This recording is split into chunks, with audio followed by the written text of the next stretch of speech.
Content ಬಗ್ಗೆ ಮಾತಾಡೋ ಬದಲು ಕಾಂಟ್ರವರ್ಸಿ ಮಾತಾಡೋದಾಯ್ತಲ್ಲ. ಅನ್ಫಾರ್ಚುನೇಟ್ ಏನು ಆಗಬಾರ್ದಾಗಿತ್ತು ಅದಾಯಿತು. ಕಾಂಟ್ರವರ್ಸಿ ಅನ್ನೋ ಒಂದು ಆ್ಯಂಗಲ್ ತಗೋತು. ಅವತ್ತು ಸ್ಟೇಜ್ ಮೇಲೆ ಅದನ್ನು ಮುಗಿಸ್ಬಿಟ್ವಿ. ಪರಿಹಾರ ಇಲ್ದಿರೋ ಸಮಸ್ಯೆ ಈ ಭೂಮಿ ಮೇಲೆ ಇರೋಕ್ಕೆ ಸಾಧ್ಯನೇ ಇಲ್ಲ ಅಂತ ಅನ್ಬೋದು. ಅವ್ರಿಗೆ ಈ ಸಿನಿಮಾದವ್ರು ಕಾಂಟ್ರವರ್ಸಿ ನೋಡಿ, ನಮ್ಮ ಫ್ರಸ್ಟ್ರೇಷನ್ ನೋಡಿ, ನಮ್ಮ ಜಗಳಗಳು ನೋಡಿ ಅವ್ರು ಫ್ರಸ್ಟ್ರೇಟ್ ಆಗಿಬಿಟ್ಟಿದ್ದಾರೆ. ಹಾಗಾಗಿ ಅವ್ರು ಏನು ಮಾಡಿದ್ರೂ ಇವ್ರು ಗಿಮಿಕ್ ಮಾಡ್ತಾ ಇದ್ದಾರೆ. ವಿಶೇಷತೆಗಳ ಕಾರಣಕ್ಕಾಗಿ ಪ್ರತಿ ಸಿನಿಮಾನೂ ಶಬ್ದ ಮಾಡಬೇಕು ಹೊರತು ಈ ಕಾಂಟ್ರವರ್ಸಿಯಿಂದಾಗಿ ಅಥವಾ ಜಗಳಗಳಿಂದಾಗಿ ಅಥವಾ ಬ್ಲೇಮ್ ಗೇಮ್ಗಳಿಂದಾಗಿ ಸುದ್ದಿ ಮಾಡಬಾರ್ದು ಅಂತ. ಇಬ್ಬರು ಮತ್ತೆ ಕೊಲಾಬ್ ಆಗೋ ಚಾನ್ಸಸ್ ಏನಾದರೂ ಇದೆಯಾ ನಿಮ್ಮದು ಮತ್ತು ಪ್ರಜ್ವಲ್ ಅವ್ರದ್ದು? ಹೀರೋ ವಿಷಯಕ್ಕೆ ಬಂದ್ವಿ ಅಂತಂದರೆ, ಪ್ರಜ್ವಲ್ ಅವ್ರನ್ನ ನಾವು ಬೇರೆ ಸಿನಿಮಾಗಳಲ್ಲೂ ನೋಡಿದ್ದೀವಿ. ಈ ಸಿನಿಮಾದಲ್ಲಿ ಬೇರೆ ಸಿನಿಮಾದಲ್ಲಿ ನೋಡಿದ್ರೆ ಸಿಕ್ಕಾಪಟ್ಟೆ ಡಿಫ್ರೆನ್ಸ್ ಅಂತ ಅನಿಸುತ್ತೆ. ಪಾತ್ರಗಳ ವೈಸ್ ಆಗಿರ್ಬೋದು, ಲುಕ್ಸ್ ವೈಸ್ ಆಗಿರಬಹುದು, ಆಮೇಲೆ ಅವರು ಆಯ್ಕೆ ಮಾಡ್ಕೊಳ್ಳುವಂತಹ ಒಂದಿಷ್ಟು ಪಾತ್ರಗಳನ್ನು ಕೂಡ ನೋಡ್ತಾ ಹೋದರೆ ಇದು ತುಂಬ ಡಿಫ್ರೆಂಟ್ ಅಂತ ಅನಿಸುತ್ತೆ. ಆಮೇಲೆ ಸಿಕ್ಕಾಪಟ್ಟೆ ರಾ ಅಂತ ಅನಿಸುತ್ತೆ ಇವ್ರನ್ನ ನೋಡ್ತಾ ಹೋದರೆ. ಸೊ ಇವ್ರನ್ನ ಕಾಸ್ಟ್ ಮಾಡೋವಾಗ, ಬಿಕಾಸ್ ಇವರು ಕರಾವಳಿ ಸೈಡಲ್ಲ, ಈ ಕಡೆ ಸೈಡ್ನವರು, ಫಸ್ಟ್ ಅದು ಪ್ರಾಬ್ಲಮ್ ಆಗುತ್ತೆ. ಅದಾದಮೇಲೆ ನಿಮ್ಮ ಒಂದು ಕರಾವಳಿ ಕಡೆಗೆ ಹೊಂದ್ಕೊಳ್ಳೋದಕ್ಕೆ ಆ ಬಾಡಿ ಲ್ಯಾಂಗ್ವೇಜ್ ಎಲ್ಲವನ್ನೂ ಕೂಡ ಅವರು ಮ್ಯಾನೇಜ್ ಮಾಡಬೇಕಾಗತ್ತೆ, ಲ್ಯಾಂಗ್ವೇಜನ್ನ ಮ್ಯಾನೇಜ್ ಮಾಡಬೇಕಾಗತ್ತೆ. ಸೊ ಇದೆಲ್ಲವನ್ನು ನೋಡ್ತಾ ಹೋದರೆ ಹೇಗೆ ನೀವು ಮೋಲ್ಡ್ ಮಾಡಿದ್ರಿ ಈ ಒಂದು ಪಾತ್ರಕ್ಕೆ ಪ್ರಜ್ವಲ್ ಅವ್ರನ್ನ ಅಂತ? ನೋಡಿ, ಮೊದಲಿಂದನೂ ಶುರುವಾಗಿ ಇದ್ದಿದ್ದ ಥಾಟ್ ಪ್ರಾಸೆಸ್ ಅದೇ. ಅಂದರೆ ಈ ಕತೆ ನಾವು ಫಿಲ್ಮ್ ಮಾಡ್ತೀವಿ ಅಂತ ಶುರು ಮಾಡಿದಾಗಿಂದನೂ ಇದ್ದಿದ್ದ ಥಾಟ್ ಪ್ರಾಸೆಸ್ಸಲ್ಲಿ ಪ್ರಯಾರಿಟಿ ಏನಿತ್ತು ಅಂತಂದರೆ, ಯಾವ ಪಾತ್ರವೂ ಇದನ್ನ ಹಿಂದೆ ನೋಡಿದ್ದೀವಿ, ಈ ಕಲಾವಿದರನ್ನ ಈ ಪಾತ್ರದಲ್ಲಿ ನೋಡಿದ್ದೀವಿ ಅಂತ ಅನ್ನಿಸ್ಬಾರ್ದು ಅಂತನ್ನುವ ಒಂದು ಆ್ಯಂಗಲಿಂದ ಶುರುವಾಯಿತು. ಪ್ರಜ್ವಲ್ ಅವರು ಇರ್ಬೋದು, ಅಥವಾ ಮಿತ್ರ ಸರ್ ಇರ್ಬೋದು, ಅಥವಾ ರಮೇಶ್ ಚಂದ್ರ ಅವ್ರು ಇರ್ಬೋದು, ಅಥವಾ ಅದೇ ಥರ ಸಿಕ್ಕಾಪಟ್ಟೆ ಸಂಪದ ಇರ್ಬೋದು, ಸುಷ್ಮಿತಾ ಇರ್ಬೋದು, ಶೆಟ್ಟರ್ ಇರ್ಬೋದು. ಯಾವ ಪಾತ್ರವೂ ನಿಮಗೆ ನಾನು ಈ ಕಲಾವಿದರನ್ನು ಈ ಪಾತ್ರದಲ್ಲಿ ಆಲ್ರೆಡಿ ನೋಡಿದ್ದೀನಿ ಅಂತನ್ನುವ ಒಂದು ಫೀಲಿಂಗ್ನ ಕ್ರಿಯೇಟ್ ಮಾಡಲ್ಲ. It is a conscious effort by team. ಜೊತೆಗೆ ಸ್ಪೆಷಲಿ ಪ್ರಜ್ವಲ್ ಅವ್ರ ಪಾತ್ರ ಇದೆಯಲ್ಲ, I am sure first teaser release ಆದಾಗ ಸಿಕ್ಕಾಪಟ್ಟೆ ಒಳ್ಳೆ ರೆಸ್ಪಾನ್ಸ್ ಇತ್ತು.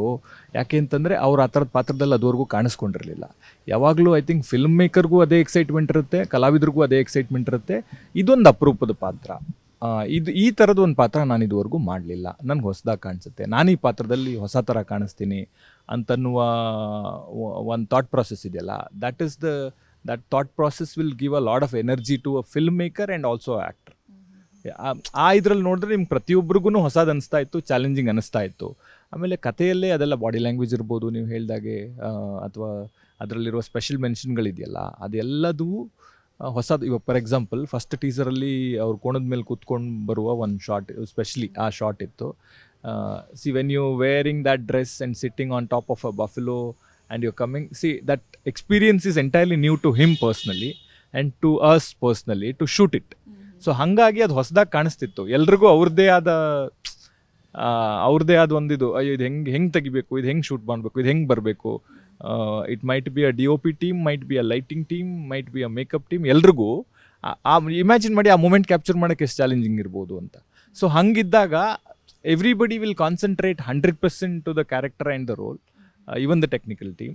ಸೊ ಆಗ ಅದು ಎಕ್ಸೈಟಿಂಗ್ ಆಗಿ ಬರುತ್ತೆ, ನೋಡೋದಕ್ಕೂ ಇಂಟ್ರೆಸ್ಟಿಂಗ್ ಆಗಿ ಕಾಣಿಸುತ್ತೆ. ಸೊ ಆ ಥರದ್ದು ಒಂದು ಆ್ಯಂಗಲಲ್ಲಿ ಇಡೀ ಫಿಲ್ಮ್ ಟ್ರಾವೆಲ್ ಆಯಿತು ಅಂತ ಅನ್ಬೋದು. Because everybody is loaded with their own responsibility. ಹಾಗಿದ್ದಾಗ ನಿಮ್ಗೆ ಚಾಲೆಂಜಸ್ನ ರೆಕ್ಟಿಫೈ ಮಾಡ್ತಾ ಅದನ್ನು ಎಕ್ಸೈಟಿಂಗಾಗಿ ಕ್ಯಾಪ್ಚರ್ ಮಾಡ್ತಾ ಹೋಗೋದು, it become a interesting process. I think as a film maker ಆಗಿ 100% ನಾನು ಅದನ್ನು ಎಂಜಾಯ್ ಮಾಡಿದ್ದೀನಿ ಆ ಪ್ರಾಸೆಸ್ನ. ಸೊ ಫಿಲ್ಮ್ ಮೇಕರ್ ಆಗಿರ್ಬೋದು, ಅಥವಾ ಒಂದು ಆರ್ಟಿಸ್ಟ್ ಆಗಿರ್ಬೋದು, ಹೀರೋಯಿನ್ ಯಾರನ್ನೇ ತಗೊಳ್ಳಿ, ಒಂದು ಬ್ರೇಕ್ ಅನ್ನೋದು ಅವ್ರಿಗೆ ಕಾಯ್ತಾ ಇರ್ತಾರೆ. ಒಂದು ಸಿನಿಮಾ ಮಾಡ್ತಾ ಇದ್ದೀವಿ ಅಂತಂದರೆ ನಮ್ಮ ಒಂದು ಸಿನಿಮಾ ಕಥೆದು ಅದು ಸ್ಯಾಟಿಸ್ಫ್ಯಾಕ್ಷನ್ ಬೇರೆ ಇರುತ್ತೆ. ಆದರೆ ನೆಕ್ಸ್ಟ್ ಇನ್ ಫ್ಯೂಚರ್ ನಾವು ನೋಡಬೇಕು ಅಂದರೆ ಆ ಬ್ರೇಕ್ ಸಿಗಲೇಬೇಕು ಅಂತ. ಇವಾಗ ನಿಮಗೂ ಕೂಡ ಒಂದು ಬ್ರೇಕ್ ಬೇಕಾಗಿದೆ ಆ್ಯಂಡ್ ಪ್ರಜ್ವಲ್ ಅವ್ರಿಗೂ ಕೂಡ ಒಂದು ಬ್ರೇಕ್ ಬೇಕಾಗಿದೆ. ಸೊ ಈ ಮೂವಿಯಿಂದ ಇದು ಎಷ್ಟು ಮಟ್ಟಿಗೆ ಪಾಸಿಬಲ್ ಆಗುತ್ತೆ ಅನ್ನೋ ಒಂದು ಕಾನ್ಫಿಡೆನ್ಸ್ ನಿಮಗಿದೆ ಅಂತ? ನೋಡಿ, irrespective of numbers and box office, in his career, in my career, it'll be the best film till now. ಆ ಥರದ್ದು ಒಂದು ಫಿಲ್ಮ್ ಅಂತೂ ಆಗುತ್ತೆ. ಜನ ಅಂತೂ ಅದ್ರ ಬಗ್ಗೆ ಮಾತಾಡ್ತಾರೆ. ಎಷ್ಟರ ಮಟ್ಟಿಗೆ ಅಂದರೆ ಇದ್ರ ಮೇಲೆ ಎಫರ್ಟ್ ಹಾಕಿದ್ದಾರೆ, ಇದರಲ್ಲಿ ಎಫರ್ಟ್ ಕಾಣಿಸುತ್ತೆ. ಇದು ಒಂದು ಅಪರೂಪದ ಫಿಲ್ಮ್ ಆಗಿ ಉಳ್ಕೊಳ್ಳುತ್ತೆ. ನಿಮ್ಗೆ ನೋಡಿ, ಆ ಥರದ ಕ್ಯಾಟಗರಿಲಿ ಸಿಕ್ಕಾಪಟ್ಟೆ ಫಿಲ್ಮ್ ಇದ್ದಾವೆ. ನಾವು ಉಳಿದವರು ಕಂಡಂತೆ ಅನ್ನುವ ಫಿಲ್ಮ್ನ ಇವತ್ತಿಗೂ ಯಾಕೆ ನೆನೆಸ್ಕೋತೀವಿ ಅಂತಂದರೆ, ಅದರಲ್ಲಿರುವ ಒಂದು ಅಪರೂಪದ ಕ್ವಾಲಿಟಿಯಿಂದಾಗಿ. ಒಂದು ಕಥೆಯಾಗಿ ಅಪರೂಪದ ಕತೆ, ಒಂದು ಎಕ್ಸ್ಪೀರಿಯನ್ಸ್ ಆಗಿ it is a rare experience. So ಅದೇ ಕಾರಣಕ್ಕೆ ನಾವು ಇವತ್ತಿಗೂ ನೆನೆಸ್ಕೋತೀವಿ ಆ ಫಿಲ್ಮ್ನ. ಅಪರೂಪದ ಕತೆ ಇದು. ನಾವು ತಬರನ ಕಥೆನ ಇವತ್ತಿಗೂ ಯಾಕೆ ನೆನೆಸ್ಕೋತೀವಿ ಅಂತಂದರೆ ಅದೊಂದು ಅಪರೂಪದ ಕತೆ. ಸೊ ಯಾವಾಗ ಎಕ್ಸ್ಪೆರಿಮೆಂಟಲ್ ರೇರ್ ಸ್ಟೋರೀಸ್ ಎಲ್ಲವೂ ಆನ್ ಸ್ಕ್ರೀನ್ ಬಂದಿದೆ ಅದೆಲ್ಲವೂ ಇದುವರೆಗೂ ಜನರ ಮನಸ್ಸಲ್ಲಿ ಉಳ್ಕೊಂಡಿದೆ. ಇದು ಆ ಥರದ್ದು ಒಂದು ಮನಸ್ಸಲ್ಲಿ ಉಳಿಯುವ ಕಥೆಯಾಗಿ ಇದನ್ನು ಜನ ನೆನ್ಪಿಟ್ಕೋತಾರೆ ಅಂತ ನಾನು ನಂಬ್ತೀನಿ. ಸರ್, ಇವಾಗ ಕಾಂತಾರ ಬಂದಮೇಲೆ ಏನಾಗ್ಬಿಟ್ಟಿದೆ ಅಂತಂದರೆ ಅದೇ ಜಾನ್ರಾದಲ್ಲಿ ಮೂವೀಸ್ಗಳು ಬರ್ತಾ ಹೋಯಿತು, ಎಷ್ಟೊಂದು ಮೂವೀಸು ಬಂದಾಯಿತು. ಏನು ಅದೇ ಥರ ಟ್ರೆಂಡನ್ನು ನೀವು ಕೂಡ ಫಾಲೋ ಮಾಡ್ತಾ ಇದ್ದೀರಾ? ಬಿಕಾಸ್ ಇದು 2 ವರ್ಷದಿಂದ ಮಾಡ್ತಾ ಇರೋಂತಹ ಒಂದು ಸಿನಿಮಾ. ಸೊ ಕಾಂತಾರದಿಂದ ನಮ್ಮ ಕರಾವಳಿನ ತೋರಿಸ್ಬೇಕು ಅಂತ ಅದೇ ಜಾನ್ರನ್ನ ತೊಗೊಂಡು ಹೋಗಬೇಕು ಅಂತ ನೀವು ಪ್ಲ್ಯಾನ್ ಮಾಡ್ಕೊಂಡಿರೋದಾ, ಅಥವಾ ಮುಂಚೆಯಿಂದನೂ ಇದು ನಿಮ್ಮ ತಲೆಯಲ್ಲಿ ಇತ್ತಾ ಈ ರೀತಿಯಾದಂತಹ ಒಂದು ಕಥೆ ಅಂತ? ನೋಡಿ, ಒಂದು ಎಕ್ಸಾಂಪಲ್ ಜೊತೆ ಹೇಳ್ಬೋದು. I also toll this before.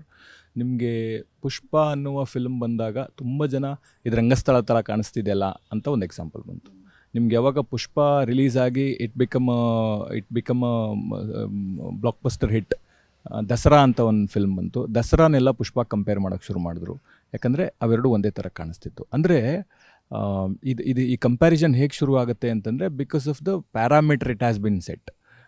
ಒಂದು ರೂರಲ್ ರೂಟೆಡ್ ಬ್ಯಾಕ್ ಡ್ರಾಪಲ್ಲಿ ಬಂದಿರುವ ಫಿಲಮ್ಗಳಲ್ಲಿ ಅದು ಬೆಸ್ಟು ಅನ್ನುವುದು ಒಂದು ಜನರ ಮನಸ್ಸಲ್ಲಿ ಸ್ಟ್ರಾಂಗಾಗಿ ಇಂಪ್ರೆಷನ್ ಕ್ರಿಯೇಟ್ ಮಾಡಿರುತ್ತೆ. ಹಾಗಾಗಿ ಉಳ್ಕೊಳ್ಳುತ್ತೆ. ಯಾಕೆ ದಸರಾ ಮತ್ತು ಪುಷ್ಪ ಸಿನಿಮಾಗಳು ಬೇರೆ ಬೇರೆ ಯಾಕೆ ಕಾಣಿಸುತ್ತೆ ಅಂತಂದರೆ ಅದರಲ್ಲಿರುವ ಕಥೆಯಲ್ಲಿರುವ ಗುಣಗಳಿಂದ ಕಾಣಿಸುತ್ತೆ.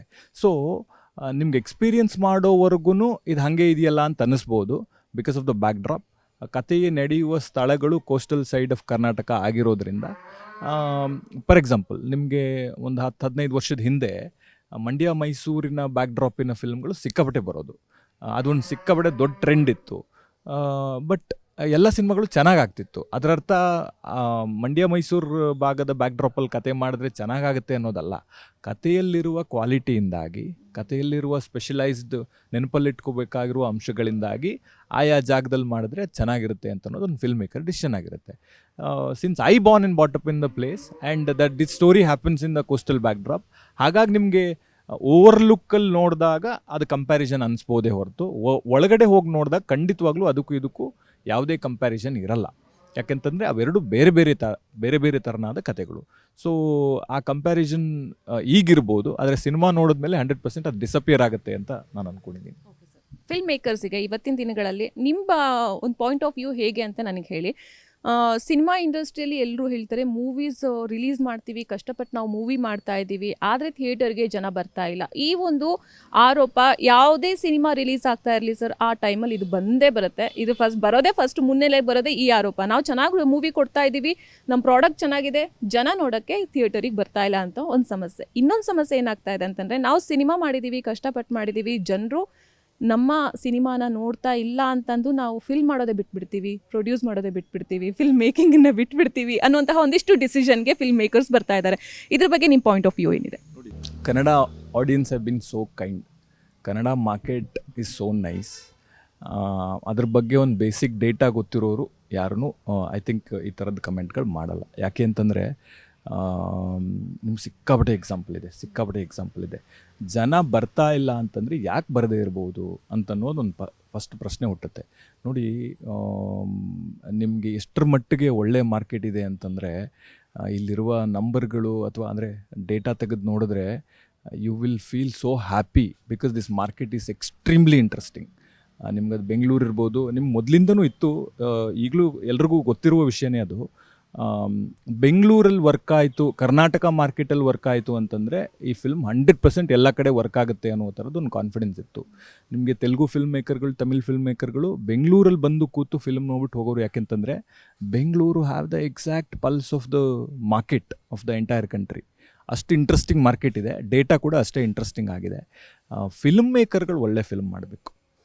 ಇದುವರೆಗೂ ಕನ್ನಡ ಸಿನಿಮಾ ಇಂಡಸ್ಟ್ರಿಯ ಹಿಸ್ಟ್ರಿಯಲ್ಲಿ ಒಳ್ಳೆಯ ಸಿನಿಮಾ ಸೋತಿರುವ ಎಕ್ಸಾಂಪಲೇ ಇಲ್ಲ. ನಿಮ್ಗಾದರೂ ಆಫ್ಟರ್ ಕೋವಿಡ್, ಆಫ್ಟರ್ ಲಾಸ್ಟ್ 5-6 ಇಯರ್ಸಲ್ಲಿ ನೀವು ಒಂದು ಎಕ್ಸಾಂಪಲ್ ಕೊಡಿ, ಈ ಸಿನಿಮಾ ಚೆನ್ನಾಗಿತ್ತು, ಇದು ಯಾಕೋ ವರ್ಕ್ ಆಗಿಲ್ಲ ಅಂತ ಅನ್ನೋದು. ನಾನು ನೀವು ಹೇಳಿರುವ ಎಲ್ಲ ಇದನ್ನು ಬೇರೆ ಮಾತೇ ಆಡದೆ ಒಪ್ಕೊಬಿಡ್ತೀನಿ. ಆದರೆ ಒಂದೇ ಒಂದು ಎಕ್ಸಾಂಪಲು ಸಿಗಲ್ಲ. ಇನ್ನು ಸಿನಿಮಾ ಓಕೆ ಇತ್ತು ಬಟ್ ಸ್ಟಿಲ್ ಚೆನ್ನಾಗಿ ವರ್ಕ್ ಆಯಿತು ಅನ್ನೋ ಥರದ್ದು 10 ಎಕ್ಸಾಂಪಲ್ ಸಿಗುತ್ತೆ. ಅದರರ್ಥ ಆಡಿಯನ್ಸ್, ಪ್ರೇಕ್ಷಕರು ಏನಿದಾರಲ್ಲ ಅವ್ರು ಸಿಕ್ಕಾಪಟ್ಟೆ ಇಂಟ್ರೆಸ್ಟಿಂಗ್ಲಿ ವೆಯ್ಟ್ ಮಾಡ್ತಾ ಇದ್ದಾರೆ. ಆದರೆ ಅವರು ಕೂಡ ಫ್ರಸ್ಟ್ರೇಟೆಡ್ ಆಗಿದ್ದಾರೆ. ಯಾಕೆ ಫ್ರಸ್ಟ್ರೇಟೆಡ್ ಆಗಿದ್ದಾರೆ ಅಂತಂದರೆ ಪ್ರತಿ ಶುಕ್ರವಾರವೂ ಇದು ಚೆನ್ನಾಗಿರ್ಬೋದು, ಇಲ್ಲ ಇದು ಚೆನ್ನಾಗಿರ್ಬೋದು ಅಂತ ಅವರ ಟೈಮು, ದುಡ್ಡು, ಅವರ ಪೇಷನ್ಸ್ ಎಲ್ಲವನ್ನು ಹಾಕಿ ಕೆಟ್ಟ ಸಿನಿಮಾಗಳನ್ನು ಎಕ್ಸ್ಪೀರಿಯನ್ಸ್ ಮಾಡಿ ಮಾಡಿ ಮಾಡಿ they are frustrated and now they just randomly not walk into the theatre. ಅವ್ರು ಕೇಳ್ತಾರೆ, ಟ್ರೈಲರ್ ನೋಡ್ತಾರೆ, ಸಾಂಗ್ ನೋಡ್ತಾರೆ, ಬೇರೆಯವರು ಒಂದು ಇಬ್ಬರು ಮೂರು ಜನ ಒಪಿನಿಯನ್ ತೊಗೊಂಡು ದೇ ಆರ್ ಲಿಟಲ್ ಕೇರ್ಫುಲ್. ನಾವು ಅವ್ರು ಎಕ್ಸ್ಟ್ರಾ ಕೇರ್ಫುಲ್ ಇದ್ದಾರೆ. ಯಾವತ್ತು ಕನ್ನಡ ಪ್ರೇಕ್ಷಕರು ಒಳ್ಳೆಯ ಸಿನಿಮಾವನ್ನು ಸೋಲಿಸಿರುವ ಉದಾಹರಣೆಯೇ ಇಲ್ಲ. ಸೊ ಹಾಗಾಗಿ it is not a industry problem, neither it's a audience problem. It is the makers. We have to as a maker we have to excite them, we have to entertain them confidently. ಇದು ಒಂದು film ಬಂದು ನೋಡಿ ಅಂತ ಹೇಳಿದಾಗ ಆಮೇಲೆ ನಾವು ಸಿಕ್ಕಾಪಟ್ಟೆ ಅದು ಮಾಡಿದ್ದೀವಿ ಚೆನ್ನಾಗಿದೆ ಅಂತಂದು ಅವ್ರು ಒಳಗಡೆ ಬಂದಾಗ ಚೆನ್ನಾಗಿಲ್ಲದೆ ಇರುವ ಎಕ್ಸಾಂಪಲು ಜಾಸ್ತಿ ಆಗಿರೋದ್ರಿಂದ ಅವ್ರು ಇವಾಗ ಕೇರ್ಫುಲ್ ಆಗಿದ್ದಾರೆ ಅಂತ ಅನ್ಬೋದು. ಆದರೆ ಒಳ್ಳೆಯ ಸಿನಿಮಾ ಚಿತ್ರರಂಗದ ಇತಿಹಾಸದಲ್ಲಿ ಸೋತಿರೋ ಉದಾಹರಣೆನೇ ಇಲ್ಲ. ಅದು ಕೋವಿಡ್ ಆದಮೇಲಂತೂ there is zero example of good film is not performing well. So ಒಂದು ಸಿನಿಮಾ ಮಾಡ್ತೀರಾ, ಫಿಲ್ಮ್ ಮೇಕರ್ಸು ಸಿನಿಮಾ ಮಾಡ್ತಾರೆ, ಅದನ್ನು ಒಳ್ಳೆ ರೀತಿಯಾಗಿ ಪ್ರಮೋಟ್ ಮಾಡಬೇಕು ಅಂತಲೂ ಅಂದ್ಕೊಳ್ತಾರೆ. ಬಟ್ ಒಂದು ಅನ್ಫಾರ್ಚುನೇಟ್ ಥಿಂಗ್ ಅಂತಂದರೆ ಜನಗಳು ಕಂಟೆಂಟನ್ನು ಜಾಸ್ತಿ ಮಾತಾಡೋಕ್ಕಿಂತ ಹೆಚ್ಚು ಕಾಂಟ್ರವರ್ಸಿನ ಜಾಸ್ತಿ ಮಾತಾಡ್ತಾರೆ. ಸೊ ನೀವಿಷ್ಟು ವರ್ಷ ಕಷ್ಟಪಟ್ಟು ಸಿನಿಮಾ ಮಾಡಿದಾಗ ನಿಮ್ಮ ಕಂಟೆಂಟ್ ಬಗ್ಗೆ ಮಾತಾಡೋ ಬದಲು ಕಾಂಟ್ರವರ್ಸಿ ಮಾತಾಡೋದಾಯ್ತಲ್ಲ, ನಮ್ಗೆ ಈ ಥರ ಸ್ಪಷ್ಟನೆ ಕೊಡೋದಾಯ್ತಲ್ಲ ಅನ್ನುವಂತಹ ಒಂದಿಷ್ಟು ಥಾಟ್ ಪ್ರಾಸೆಸ್ ಬರುತ್ತೆ. ಸೊ ಈ ಥರ ಕಾಂಟ್ರವರ್ಸಿ ಆದಾಗ ಫಿಲ್ಮ್ ಮೇಕರ್ಸ್ ತಲೆಯಲ್ಲಿ ಏನು ಓಡುತ್ತೆ, ನಿಮ್ಮ ತಲೆಯಲ್ಲಿ ಏನು ಓಡ್ತು, ನೀವು ಅದನ್ನು ಹೇಗೆ ಹ್ಯಾಂಡಲ್ ಮಾಡ್ತಾ ಇದ್ದೀರಾ? ಅಂದರೆ ಆಗಬಾರ್ದು. ನೋಡಿ, ಯಾವಾಗಲೂ ನಾನು ಅವತ್ತು ಅದೇ ಹೇಳಿದ್ದೀನಿ, ಸಿನಿಮಾ ಕಥೆಗಳು ಅದರಲ್ಲಿರುವ ಗುಣಗಳ ವಿಶೇಷತೆಯಿಂದಾಗಿ ಸೌಂಡ್ ಮಾಡಬೇಕೇ ಹೊರತು ಸಿನಿಮಾದವ್ರ ಕತೆ ಸೌಂಡ್ ಮಾಡಬಾರ್ದು. ಯಾವತ್ತು ಸಿನಿಮಾದವ್ರ ಕತೆಗಳು ಯಾವಾಗಲೂ ಬಿಹೈಂಡ್ ದ ಸ್ಕ್ರೀನ್ಸ್ ಇದ್ರೇ ಚೆಂದ. ಅದೆಲ್ಲವೂ ಹಿಂದೆ ಅಂದರೆ BTSನ ಫಿಲ್ಮ್ಗಿಂತ ಮುಂಚೆ ರಿಲೀಸ್ ಮಾಡಿದ್ರೆ there is any meaning in that. So ಎಲ್ಲದಕ್ಕೂ ಒಂದು ಪರಿಹಾರ ಇರುತ್ತೆ. There might be a problem. ಒಂದು ಕುಟುಂಬ ಅಂತಂದ್ಮೇಲೂ ಅದರಲ್ಲಿ ಸಮಸ್ಯೆ ಇರುತ್ತೆ, ಒಂದು ಫ್ಯಾಮಿಲಿ ಅಂದ್ರೂ ಅದರಲ್ಲಿ ಸಾವಿರಾರು ಸಮಸ್ಯೆಗಳಿರುತ್ತೆ. ಆದರೆ ಎಲ್ಲದಕ್ಕೂ ಒಂದು ಕೂತು ಮಾತಾಡಿ ಸರಿ ಮಾಡಿಕೊಳ್ಳುವಂಥ ಒಂದು ದಾರಿ ಇದ್ದೇ ಇರುತ್ತೆ. ಯಾವಾಗ ಅದು ಔಟ್ ಆಫ್ ಪ್ರಪೋರ್ಷನ್ ಹೋಗುತ್ತೆ ಆಗ್ಲೂ ಯಾರೋ ಹಿರಿಯರು ಇರ್ತಾರೆ, ಯಾರೋ ಇಂಡಸ್ಟ್ರೀಲಿ ದೊಡ್ಡವರು ಅಂತ ಇರ್ತಾರೆ, ಗೊತ್ತಿರೋರು ಇರ್ತಾರೆ, ಅವ್ರ ಅನುಭವದಲ್ಲಿ ಸಿಕ್ಕಾಪಟ್ಟೆ ಎಕ್ಸ್ಪೀರಿಯನ್ಸ್ ಇರೋರು ಇರ್ತಾರೆ, ಅವ್ರನ್ನ ಕನ್ಸಲ್ಟ್ ಮಾಡ್ಬೋದು. ಪರಿಹಾರ ಇಲ್ದಿರೋ ಸಮಸ್ಯೆ ಈ ಭೂಮಿ ಮೇಲೆ ಇರೋಕ್ಕೆ ಸಾಧ್ಯನೇ ಇಲ್ಲ ಅಂತ ಅನ್ಬೋದು. ಬಟ್ ಈ ಥರದ್ದಾದಾಗ ಅದರ ಎಫೆಕ್ಟ್ ಫಿಲ್ಮ್ ಮೇಲೆ ಆಗುತ್ತೆ. ಅದಾಗಬಾರ್ದು. ಜನ ಯಾವಾಗ್ಲೂ ಆಮೇಲೆ ಅವ್ರಿಗೆ ಸಾಕಾಗೋಗಿದೆ. ನೀವು ಪ್ರೀವಿಯಸ್ ಪ್ರಶ್ನೆಯಲ್ಲಿ ಕೇಳಿದ ಹಾಗೆ ಅವ್ರಿಗೆ ಈ ಸಿನಿಮಾದವ್ರ ಕಾಂಟ್ರವರ್ಸಿ ನೋಡಿ, ನಮ್ಮ ಫ್ರಸ್ಟ್ರೇಷನ್ ನೋಡಿ, ನಮ್ಮ ಜಗಳಗಳು ನೋಡಿ ಅವ್ರು ಫ್ರಸ್ಟ್ರೇಟ್ ಆಗ್ಬಿಟ್ಟಿದ್ದಾರೆ. ಹಾಗಾಗಿ ಅವ್ರು ಏನು ಮಾಡಿದ್ರೂ ಇವ್ರು ಗಿಮಿಕ್ ಮಾಡ್ತಾ ಇದ್ದಾರೆ, ಇವ್ರಿಗೆ ಫಿಲ್ಮ್ ಪ್ರಮೋಟ್ ಮಾಡೋಕ್ಕೆ ಇವರು ಬೇರೆ ಇನ್ನೊಂದೇನೋ ದಾರಿ ಹುಡ್ಕೊಂಡಿದ್ದಾರೆ ಅನ್ನೋ ಥರನೇ ಯೋಚನೆ ಮಾಡ್ತಾರೆ. ಬಿಟ್ಟರೆ ಅವ್ರಿಗೆ ಸಿನಿಮಾದವರ ಜಗಳದ ಮೇಲೆ ಅವ್ರಿಗೆ ಯಾವುದೇ ಸಿಂಪತಿ ಇಲ್ಲ. ಸೊ ಹಾಗಾಗಿ ಅದು ಆಗಬಾರ್ದು. ಆಮೇಲೆ ನಾವೂ ಕೂಡ ಅದೇ ಕಾರಣಕ್ಕೆ ಅನ್ಫಾರ್ಚುನೇಟ್ ಏನು ಆಗಬಾರ್ದಾಗಿತ್ತು ಅದು ಆಯಿತು. ಕಾಂಟ್ರವರ್ಸಿ ಅನ್ನೋ ಒಂದು ಆ್ಯಂಗಲ್ ತಗೋತು. ಅವತ್ತು ಸ್ಟೇಜ್ ಮೇಲೆ ಅದನ್ನು ಮುಗಿಸ್ಬಿಟ್ವಿ. ಅದರಿಂದ ಅದರ ಸ್ಪಷ್ಟನೆ ಏನಿತ್ತು, ಅದಕ್ಕೆ ಉತ್ತರಗಳು ಕೊಡೋದೇನಿತ್ತು, ಅದೆಲ್ಲದನ್ನು ಅಲ್ಲೇ ಮುಗಿಸ್ಬಿಟ್ವಿ. ಯಾಕೆಂತಂದರೆ ಅದರಿಂದ ಯಾರಿಗೂ ಲಾಭ ಇಲ್ಲ. ಅದು ಬರೀ ಜನಕ್ಕೆ ಆ ಸುದ್ದಿ ಹೋಗೋದ್ರಿಂದ ಆ frustrated ಆಡಿಯನ್ will become even more frustrated. ಬಿಟ್ಟರೆ ಬೇರೆ ಇನ್ನೇನು ಅದರಿಂದ ಪ್ರಯೋಜನ ಆಗಲ್ಲ. ಸೊ ಹಾಗಾಗಿ ಕತೆಗಳು ಶಬ್ದ ಮಾಡಬೇಕು. ಕ್ವಾಲಿಟಿಯ ಕಾರಣಕ್ಕಾಗಿ, ಮೇಕಿಂಗ್ನ ಕಾರಣಕ್ಕಾಗಿ, ಓವರಾಲ್ ಕಥೆಯಲ್ಲಿರುವ ವಿಶೇಷತೆಗಳ ಕಾರಣಕ್ಕಾಗಿ ಪ್ರತಿ ಸಿನಿಮಾನೂ ಶಬ್ದ ಮಾಡಬೇಕು ಹೊರತು ಕಾಂಟ್ರವರ್ಸಿಯಿಂದಾಗಿ ಅಥವಾ ಜಗಳಗಳಿಂದಾಗಿ ಅಥವಾ ಬ್ಲೇಮ್ ಗೇಮ್ಗಳಿಂದಾಗಿ ಸುದ್ದಿ ಮಾಡಬಾರ್ದು ಅಂತ ನಾನು ವೈಯಕ್ತಿಕವಾಗಿ ನಂಬ್ತೀನಿ. ಸೊ ಎಲ್ಲ ಒಂದು ಫುಲ್ ಸ್ಟಾಪ್ ಕೊಟ್ಟಿದ್ದೀರಾ, ಸ್ಪಷ್ಟನೆ ಕೊಟ್ಟಿದ್ದೀರಾ. ಇನ್ನು ಅದನ್ನು ಕೇಳೋ ಒಂದು ಪ್ರಶ್ನೆ ವ್ಯರ್ಥ ಆಗುತ್ತೆ. ಆದರೆ ಒಂದು ಥಾಟ್ ಬರುತ್ತೆ ಮನಸ್ಸಲ್ಲಿ, ನೆಕ್ಸ್ಟ್ ಇನ್ ಫ್ಯೂಚರ್ ಇಬ್ಬರು ಮತ್ತೆ ಕೊಲ್ಯಾಬ್ ಆಗೋ ಚಾನ್ಸಸ್ ಏನಾದರೂ ಇದೆಯಾ? ನಿಮ್ಮದು ಮತ್ತು ಪ್ರಜ್ವಲ್ ಅವ್ರದ್ದು ಆ ಥರದ್ದು ಏನಾದರೂ ಕತೆಗಳು ನಿಮ್ಮನ್ನು ಇಟ್ಕೊಂಡಿದೆ ತಲೆಯಲ್ಲಿ ಇದೆಯಾ? ಅದನ್ನು ಮತ್ತೆ ಅಪ್ರೋಚ್ ಮಾಡುವಂಥ ಒಂದೇನಾದ್ರು ಚಾನ್ಸಸ್ ಇದೆಯಾ? ಇಲ್ಲ ಆ ಥರದ್ದು. ಯಾಕಂದರೆ ಈಗ ನೆಕ್ಸ್ಟ್ ಕೊಲಾಬ್ರೇಷನ್ ಆಲ್ರೆಡಿ ಅನೌನ್ಸ್ ಮಾಡಿದ್ದೀವಿ, ಆಲ್ರೆಡಿ ಪ್ರಿಪೇರ್ ಆಗೋಕ್ಕೂ ಶುರುವಾಗಿದ್ದೀವಿ. ಆ ಥರದ್ದು ಯಾವುದೇ ಥಾಟ್ ಪ್ರಾಸೆಸ್ ಇಲ್ಲ. ಈಗಿರುವ ನಮ್ಮ ಎಲ್ಲ ಎನರ್ಜಿ, ನಮ್ಮ ಎಲ್ಲ ಎಫರ್ಟ್, ನಮ್ಮೆಲ್ಲ ಕಾನ್ಸಂಟ್ರೇಷನ್ 24ನೇ ತಾರೀಕು ರಿಲೀಸ್ ಆಗುವ ಕರಾವಳಿ ಅನ್ನುವ ಓವರಾಲ್ ಸಿನಿಮಾದ ಮೇಲೆ ಇರಬೇಕೇ ಹೊರತು ಬೇರೆ ಯಾವುದೂ ಇರಬಾರ್ದು ಅಂತ ನಾನು ಸಿಕ್ಕಾಪಟ್ಟೆ ಸ್ಟ್ರಾಂಗಾಗಿ ನಂಬ್ತೀನಿ. ಸೊ ಹಾಗಾಗಿ ಆ್ಯಸ್ ಎ ಟೀಮ್ ಆಗಿ ನಮ್ಮೆಲ್ಲರ ಎಫರ್ಟು ಕರಾವಳಿಯನ್ನು ಜನರಿಗೆ ರೀಚ್ ಮಾಡಿಸೋದಿರ್ಬೋದು, ಅಥವಾ ಅವರದನ್ನು ಎಕ್ಸ್ಪೀರಿಯೆನ್ಸ್ ಮಾಡಿದಾಗ ಅವ್ರ ರಿಯಾಕ್ಷನ್ ನೋಡೋದಿರ್ಬೋದು. ಅವ್ರಿಗೆ ಇದೊಂದು ವಿಶೇಷವಾದ ಕತೆ, ಒಂದು ವಿಶೇಷವಾದ ಸಿನಿಮಾ, ಇದೊಂದು ಕನ್ನಡದ ಸಿನಿಮಾ, ಇದೊಂದು ಅಪರೂಪದ ಸಿನಿಮಾ ಅಂತ ಫೀಲ್ ಮಾಡಿಸೋದಕ್ಕೆ I think we are putting our effort ಅಂತ ಅನಿಸುತ್ತೆ. ಓಕೆ, ಇದನ್ನೆಲ್ಲ ಬಿಟ್ಟರೆ ಸೋಷಿಯಲ್ ಮೀಡಿಯಾದಲ್ಲಿ ಇನ್ನೊಂದು ಬರ್ತಾ ಇದೆ. ಲಾಸ್ಟ್ ಇಯರು ಜುಲೈ 24ಗೆ ಸೂಪ್ ಫ್ರಮ್ ಸೋ ರಿಲೀಸ್ ಆಗಿತ್ತು. ಸೊ ಈ ಇಯರು ಅದೇ ಡೇಟಿಗೆ ಕರಾವಳಿ ರಿಲೀಸ್ ಆಗ್ತಾ ಇದೆ. ಸೊ ಅದೇನು ಲಕ್ಕಿ ನಂಬರ್, ಅದಕ್ಕೆ ಹಿಟ್ ಆಯಿತು ಅಂತಂದು ಮತ್ತೆ ಈ ಸಿನಿಮಾನ ಇದೇ ಡೇಟಿಗೆ ರಿಲೀಸ್ ಮಾಡ್ತಾ ಇದ್ದಾರಾ ಅನ್ನುವಂತಹ ಒಂದಿಷ್ಟು ಮಾತು ಸೋಷಿಯಲ್ ಮೀಡಿಯಾದಲ್ಲಿ ನೀವು ಅಬ್ಸರ್ವ್ ಮಾಡಿದಿರೋ ಇಲ್ವೋ ಗೊತ್ತಿಲ್ಲ. ಬಟ್ ನಾನು ಸೋಷಿಯಲ್ ಮೀಡಿಯಾ ಇದನ್ನು ಮಾಡುವಾಗ ನಂಗೆ 2-3 ಆರ್ಟಿಕಲ್ ಆ ಥರದ್ದು ಸಿಕ್ತು. ಸೊ ಅದ್ರ ಬಗ್ಗೆ ಏನು ಹೇಳೋದಾದರೆ ಇದು ಆಕಸ್ಮಿಕ. ಫಿಲ್ಮ್ ಮುಂಚೆನೇ ರೆಡಿ ಆಗಿಬಿಟ್ಟಿತ್ತು. We suppose to release it little ಹಿಂದಿನ ತಿಂಗಳುಗಳಲ್ಲಿ ನಾವು ರಿಲೀಸ್ ಮಾಡಬೇಕಾಗಿತ್ತು. ಬಟ್ ಅನ್ಫಾರ್ಚುನೇಟ್ಲಿ ಆಗಲಿಲ್ಲ. ನಿಮ್ಗೆ ಗೊತ್ತಲ್ವ, ಒಂದು ರಿಲೀಸ್ ಅಂತಂದರೆ it is not only in makers control. ಅದಕ್ಕೆ ಡಿಸ್ಟ್ರಿಬ್ಯೂಟರ್ ಬರಬೇಕು, ಎಕ್ಸಿಬಿಟರ್ ಇದು ಬರಬೇಕು, ಥಿಯೇಟ್ರಲ್ಲಿ ಯಾವ ಫಿಲ್ಮ್ ಇದೆ ಅಂತ ಗೊತ್ತಾಗಬೇಕು. ಅದೆಲ್ಲ ಸ್ಕೆಡ್ಯೂಲ್ ಆಗೋದಕ್ಕೆ ಅಟ್ಲೀಸ್ಟ್ ಒಂದು 2.5-3 ಮಂತ್ಸ್ ಆಫ್ ಟೈಮ್ ತೊಗೊಳುತ್ತೆ. ಆ ಎಲ್ಲ ಆ್ಯಂಗಲಿಂದನೂ ನೋಡಿ ಬಿಸ್ನೆಸ್ಗಳು ಅಥವಾ ನಾನ್ ಥಿಯೇಟ್ರಿಕಲ್ ಇರ್ಬೋದು, ಉಳಿದಿರುವ ಎಲ್ಲ ಕಮರ್ಷಿಯಲ್ ಆ್ಯಂಗಲ್ಗಳು ಕೂಡ ಇದಕ್ಕೆ ವರ್ಕ್ ಆಗಬೇಕು. ಸೊ ಇದು ನಮ್ಮ ಕಾನ್ಷಿಯಸ್ ಕಂಟ್ರೋಲಲ್ಲಿರುವ ಒಂದು ಎಲಿಮೆಂಟ್ ಅಲ್ಲ. ಹಾಗಾಗಿ ಅನ್ಫಾರ್ಚುನೇಟ್ಲಿ ಈ ಡೇಟ್ವರೆಗೂ ಪುಷ್ ಮಾಡಬೇಕಾಯಿತು. ಆಮೇಲೆ ಫ್ರಮ್ ಸೋ ಡೇಟಲ್ಲಿ ಬರ್ತಾ ಇದೆ ಅಂತಂದ್ರೆ I think it is more, ಜನ ಆ ಡೇಟನ್ನು ನೆನ್ಪಿಟ್ಕೊಂಡಿದ್ದಾರೆ. ಜನ ಆ ಫಿಲಮ್ನ ಸೆಲೆಬ್ರೇಟ್ ಮಾಡಿದ್ದಾರೆ. It is also innocent and it is also a honest effort. ಜನ ಆ ಫಿಲಮ್ನ ಪ್ರಾಮಾಣಿಕ ಪ್ರಯತ್ನ ಅಂತ ನೆನ್ಪಿಟ್ಕೊಂಡಿದ್ದಾರೆ. ನಾವು ಅದೇ ಡೇಟ್ಗೆ ಪ್ಲ್ಯಾನ್ ಮಾಡ್ಕೊಂಡಿದ್ದೀವಿ. ಸೊ ಹಾಗಾಗಿ ಅದನ್ನು ಅವ್ರು ರಿಸಂಬಲ್ ಮಾಡಿರ್ಬೋದು, ಅಂದರೆ ಮಾಧ್ಯಮ ಮಿತ್ರರು ಇರ್ಬೋದು ಅಥವಾ ಓವರಾಲ್ ಮಾರ್ಕೆಟಲ್ಲಿ ಲಾಸ್ಟ್ ಇಯರ್ ಆ ಡೇಟಿಗೆ ಬಂದಿದೆ, ಇದು ಈ ವರ್ಷ ಈಗ ಬರ್ತಾ ಇದೆ. ಎರಡು ಪ್ರಾಬಬ್ಲಿ ಒಂದು ಹಾನೆಸ್ಟ್ ಫಿಲ್ಮ್ ಆಗಿ ಉಳ್ಕೊಳ್ಳುತ್ತೆ, ಒಂದು ಹಾನೆಸ್ಟ್ ಫಿಲ್ಮ್ ಆಗಿ ಪ್ರೊಜೆಕ್ಟ್ ಆಗುತ್ತೆ, ಅಥವಾ ಒಂದು ಹಾನೆಸ್ಟ್ ಫಿಲ್ಮ್ ಆಗಿ ಜನ ಫೀಲ್ ಮಾಡ್ತಾರೆ ಅಂತ ಅವರೆಲ್ರಿಗೂ ಫೀಲ್ ಆಗಿರ್ಬೋದು. It is not our plan or conscious intention. So ಮೂವಿನ ರಿಲೀಸ್ ಮಾಡೋದು ಅದು ಪ್ಲ್ಯಾನ್ಸ್ ಯಾವ ಥರ, ಎಷ್ಟು ಥಿಯೇಟರಲ್ಲಿ ಯಾವ ಕಡೆ ರಿಲೀಸ್ ಮಾಡಬೇಕು ಅಂತ ಪ್ಲ್ಯಾನ್ ಇದೆ, ಅದ್ರ ಬಗ್ಗೆ ಹೇಳೋದಾದ್ರೆ? ಎಲ್ಲ ಕಡೆ ರಿಲೀಸ್ ಆಗುತ್ತೆ. KVN ಡಿಸ್ಟ್ರಿಬ್ಯೂಟ್ ಮಾಡ್ತಿದ್ದಾರೆ. So in distribution they are the top distributors ನಾವು. ಸೊ ಹಾಗಾಗಿ ಅವ್ರಿಗೆ ನಮಗಿಂತ ಅದರಲ್ಲಿ ಎಕ್ಸ್ಪೀರಿಯನ್ಸು ಇದೆ, ಅದರಲ್ಲಿ ಅದರ ಎಲ್ಲ ಡೈಮೆನ್ಷನ್ನು ಅರ್ಥ ಆಗಿದೆ. ಸೊ ಹಾಗಾಗಿ ಅವ್ರು ಅದನ್ನು ಚೆನ್ನಾಗಿ ಪ್ಲ್ಯಾನ್ ಮಾಡ್ತಾರೆ. ನಾವು ನಮ್ಗೆ ಈ ಥಿಯೇಟ್ರಲ್ಲಿ ಇರುತ್ತೆ ಅಂತ ನಮ್ಗೆ ಅದು ಗೊತ್ತಾಗುತ್ತೆ ಅಷ್ಟೇ. So and it is a mutual discussion. ಎಲ್ಲೆಲ್ಲಿ ಬರಬೇಕು, ಹೇಗೆ ಬರಬೇಕು, ಎಷ್ಟು ಸ್ಕ್ರೀನ್ಗಳಾಗಬೇಕು, ಒಟ್ಟು ಯಾವ ಸೈಜಲ್ಲಿ ಅದು ಓಪನ್ ಆಗಬೇಕು ಆಸ್ ಅ ಫಿಲ್ಮ್ ಆಗಿ, ಎಷ್ಟು ಸ್ಕ್ರೀನ್ಗಳಲ್ಲಿ ಅದು ಪ್ರೊಜೆಕ್ಟ್ ಆಗಬೇಕು ಅಂತ ಅನ್ನೋದು it is more of a distributors decision. ಅದಕ್ಕೆ ನಮ್ಗೆ ಅದರ ಇನ್ಫಾರ್ಮೇಷನ್ ಇರುತ್ತೆ ಅಷ್ಟೇ. ನಾವು ಜಸ್ಟ್ ಸ್ಟಾರ್ಟೆಡ್ ಟಾಕಿಂಗ್, ಯಾಕಂದರೆ ಇನ್ನೂ ಒಂದು ವಾರ ಇರೋದ್ರಿಂದ. 19ರಿಂದ ಪ್ರೀಮಿಯರ್ ಶುರು ಆಗುತ್ತೆ. 19 ಮಂಗಳೂರಲ್ಲಿ ಪ್ರೀಮಿಯರ್ ಆಗುತ್ತೆ, 20 ದಾವಣಗೆರೆಯಲ್ಲಿ ಆಗುತ್ತೆ, 20 ಶಿವಮೊಗ್ಗದಲ್ಲಾಗುತ್ತೆ, 21 ದಾವಣಗೆರೆಯಲ್ಲಾಗುತ್ತೆ, 22 ಮೈಸೂರಲ್ಲಾಗುತ್ತೆ, 23 ಬೆಂಗಳೂರಲ್ಲಾಗುತ್ತೆ. ಈ 5 ಸಿಟಿಗಳಲ್ಲಿ 5 exclusive premiere and 24th release ಆಗುತ್ತೆ. ಸೊ ಇದಕ್ಕೇನು ಬೇಕು ಅದನ್ನೆಲ್ಲ ನಾವು ಲೈನ್ ಅಪ್ ಮಾಡಿ ಆ ಕೆಲಸಗಳನ್ನು ಈಗ ಮಾಡ್ತೀವಿ. I think Mangalore premiere is already full. It is I am happy about it. ಅಂದರೆ ಒಂದು ಫಿಲ್ಮ್ ಬಗ್ಗೆ ಜನರಲಾಗಿ ಮಂಗಳೂರು ನಮ್ಮ ಜನ ಅಷ್ಟು ಎಕ್ಸೈಟೆಡ್ ಆಗಿ ಬುಕ್ಕಿಂಗ್ ಎಲ್ಲ ಮಾಡಿ ಹೋಗಿ ನೋಡುವಂಥ ಇದಿಲ್ಲ. ಆಮೇಲೆ ನೋಡುವ ಬಿಡ ಅಂತಾರೆ. ಸೊ ಅವ್ರು ಎಕ್ಸೈಟೆಡ್ ಇದ್ದಾರೆ ಅಂತಂದರೆ I am happy about it. I am sure every city will react like that. I am sure every place will celebrate or react like this ಅಂತ ಅನ್ಸುತ್ತೆ. ಸೊ ಫೈನಲಿ ರಿಲೀಸ್ ರೆಡಿ ಆಗಿದೆ. Premiere show ನಾಳೆಯಿಂದ start ಆಗ್ತಾ ಇದೆ. 24th ಜನರು ನಿಮ್ಮ ಥಿಯೇಟರಿಗೆ ಬಂದು cinema ನೋಡಿ ವಾಪಸ್ ಬರೋವಾಗ ಅವರ ಮುಖದಲ್ಲಿ ಯಾವ ರೀತಿಯಾದಂತಹ ಭಾವವನ್ನು ನೀವು ನೋಡೋದಕ್ಕೆ ಇಷ್ಟಪಡ್ತೀರಾ? ಏನು ಎಕ್ಸ್ಪೆಕ್ಟೇಷನ್ ಇದೆ ಸದ್ಯದ ಮಟ್ಟಿಗೆ?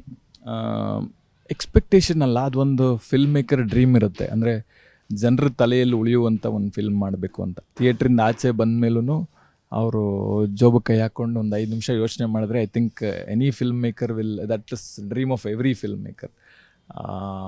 ಆ ಥರದ್ದು, ಅಂದರೆ ಮನಸ್ಸಲ್ಲಿ ಉಳಿಯುವ ಥರದ್ದು ಒಂದು ಫಿಲ್ಮ್ ಆಗಬೇಕು, ಅವರ ತಲೆಯಲ್ಲಿ ಉಳಿಯುವ ಥರದ್ದು ಒಂದು ಕತೆ ಆಗಬೇಕು. ಅವ್ರು ಆ ಕಥೆಯ ಸಾಧಕ ಬಾಧಕಗಳ ಬಗ್ಗೆ ಡಿಸ್ಕಸ್ ಮಾಡಬೇಕು.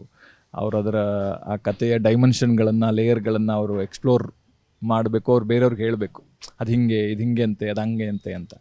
ಆಗ ಯಾವಾಗ ಜನ ಒಂದು ಕಥೆಯ ಬಗ್ಗೆ, ಒಂದು ಫಿಲ್ಮ್ ಬಗ್ಗೆ ಮಾತಾಡೋಕ್ಕೆ ಶುರು ಮಾಡ್ತಾರಲ್ಲ, ಆಗ I think it is dream of any film maker ಅಲ್ಲ. ಸೊ ಐ ಥಿಂಕ್ ಅದಾಗಲಿ ಅಥವಾ ಅದಾಗತ್ತೆ ಅಂತ ಅಂದ್ಕೊಂಡಿದ್ದೀನಿ. Sir thank you so much and all the best ನಿಮ್ಮ ಮೂವಿ ನೀವು ಏನು ಎಕ್ಸ್ಪೆಕ್ಟ್ ಮಾಡ್ತಾ ಇದ್ರೆ ಅದಕ್ಕಿಂತ ಜಾಸ್ತಿ ಹಿಟ್ ಆಗಲಿ ಅಂತ ನಾವು ಆಶಿಸ್ತೀವಿ.